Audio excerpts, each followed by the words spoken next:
तो दोस्तों Bajaj auto limited 2021-22 quarter one का रिज़ल्ट आ गया है। तो चलिए रिज़ल्ट की ओर बढ़ते हैं। और उससे पहले अगर आप हमारे चैनल पर नए आए हैं और आपने अभी तक हमारे चैनल को सब्सक्राइब नहीं करा है तो इसको सब्सक्राइब कर लीजिए, ये बिल्कुल ही मुफ्त है और इससे आप स्टॉक मार्केट से संबंधित सारी जानकारी सबसे पहले प्राप्त कर पाएंगे। तो चलिए अब बिना देरी करे सीधा रिज़ल्ट की ओर बढ़ते हैं।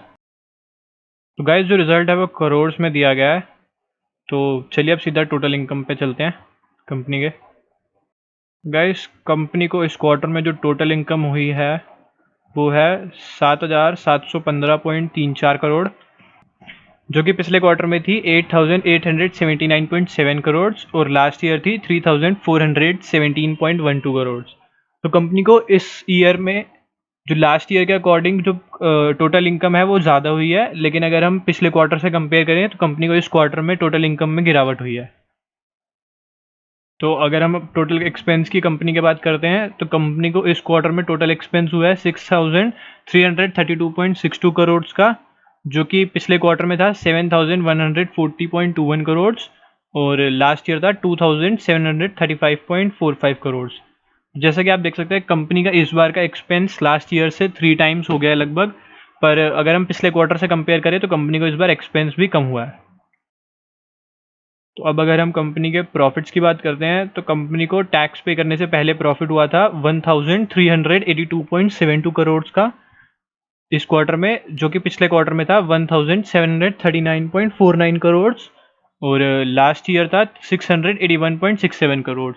तो कंपनी को इस क्वार्टर में लास्ट क्वार्टर के मुकाबले जो टोटल प्रॉफिट है टैक्स पे करने से पहले वो कम हुआ है, पर अगर हम लास्ट ईयर से कंपेयर करें तो कंपनी का लास्ट ईयर जो प्रॉफिट था उससे इस बार डबल हो गया है। अब चलिए बात करते हैं कंपनी के टोटल प्रॉफिट्स टैक्स पे करने के बाद। तो कंपनी को जो टोटल प्रॉफिट्स हुए हैं टैक्स पे करने के बाद वो हैं 1,124.31 करोड़, जो कि लास्ट क्वार्टर में थे 1,460.84 करोड़ और लास्ट ईयर थे 834.2 करोड़। तो जैसा कि आप देख सकते हैं कंपनी को इस क्वार्टर में पिछले क्वार्टर से थोड़े से प्रॉफिट्स में गिरावट हुई है, पर अगर हम लास्ट ईयर से कंपेयर करें तो कंपनी के प्रॉफिट्स बढ़े हैं।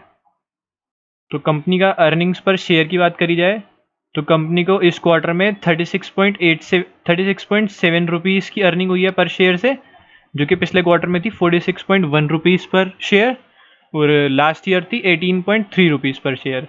तो इसको देखकर हम ये कह सकते हैं कि कंपनी के जो इस क्वार्टर में प्रॉफिट्स हुए हैं वो पिछले क्वार्टर से थोड़े से कम है, पर अगर हम उसको लास्ट ईयर से कंपेयर करते हैं तो कंपनी के प्रॉफिट्स में बढ़ोतरी हुई है। और अब देखते हैं इसका मार्केट पर क्या इफेक्ट होता है।